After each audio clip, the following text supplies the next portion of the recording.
Selamat pagi, salam sejahtera untuk kita semua. Pagi ini kita membahas mengenai aspek keuangan dalam konteks studi kelayakan bisnis. Hal-hal yang akan dibahas adalah nilai-nilai layak atau tidaknya suatu bisnis.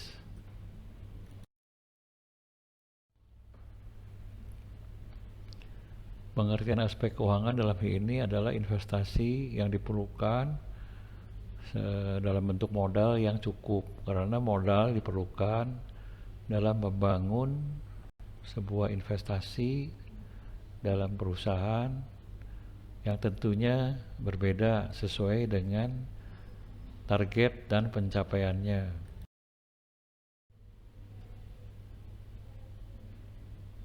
Selanjutnya, dalam sebuah perusahaan, investasi dinilai layak atau tidak dapat dilihat melalui beberapa hal.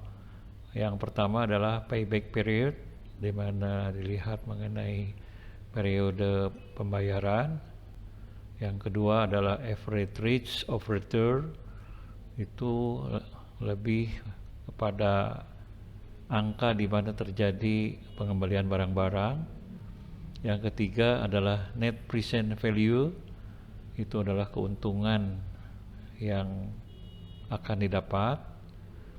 Kemudian yang keempat adalah internal rate of return, atau nilai persentase keuntungan yang dapat dihasilkan. Ini sangat penting untuk investor. Kemudian profitability index, yaitu indeks keuntungan yang dapat dicapai.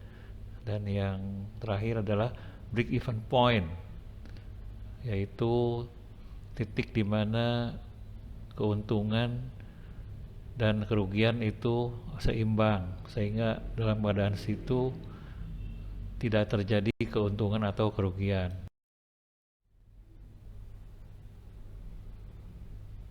Bagi perusahaan yang sudah lama berjalan, bila mereka ingin melakukan ekspansi, dapat dilakukan penilaian melalui analisis laporan keuangan, yaitu laporan neraca atau rugi laba. Metode yang digunakan adalah rasio likuiditas, kemudian rasio leverage, selanjutnya adalah rasio aktivitas, dan rasio rentabilitas.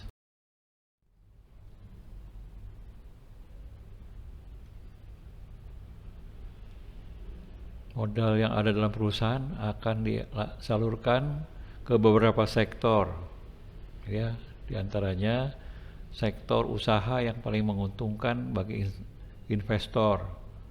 Tujuannya adalah untuk mendapatkan pengembalian investasi yang memadai. Nah, yang kedua adalah sektor yang menghasilkan produksi luaran yang diperlukan untuk masyarakat.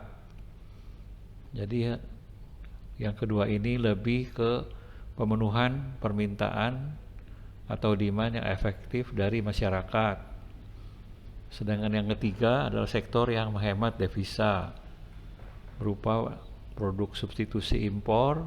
Tujuannya adalah untuk menaikkan devisa. Kasmir dan Jafar menyebutkan bahwa penilaian keseluruhan dalam aspek keuangan terdiri dari sumber dana yang akan diperoleh, biaya investasi, kemudian periode biaya investasi dan pendapatan. Selanjutnya adalah neraca rugi laba. Dan hal yang penting juga adalah kriteria penilaian investasi. Dan yang terakhir adalah rasio keuangan yang digunakan untuk menilai kemampuan perusahaan.